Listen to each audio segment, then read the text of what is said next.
ભાભર નગરપાલિકા અને તાલુકા પંચાયતની સામાન્ય ચૂંટણીને અનુલક્ષીને વાવથરા જિલ્લા પોલીસ વડાએ ભાભર શહેર અને તાલુકાના સંવેદનશીલ તેમજ અતિ સંવેદનશીલ મતદાન કેન્દ્રોની રૂબરૂ મુલાકાત લઈ સુરક્ષા વ્યવસ્થાની સમીક્ષા કરી। શાંતિપૂર્ણ, નિષ્પક્ષ અને ભયમુક્ત મતદાન સુનિશ્ચિત કરવા માટે પોલીસ તંત્ર દ્વારા પેટ્રોલિંગ, સ્ટેટિક પોઈન્ટ અને ક્વિક રિસ્પોન્સ ટીમ સહિતનો ચુસ્ત બંદોબસ્ત ગોઠવવામાં આવ્યો।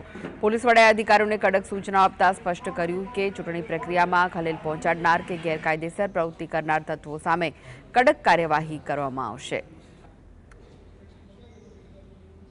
નગરપાલિકાની જે આગામી ચૂંટણી યોજાવાની છે એ અનુસંધાને તમામ જે ક્રિટિકલ અને વલ્નરેબલ મતદાન મથકો છે એની વિઝિટ કરવામાં આવી છે।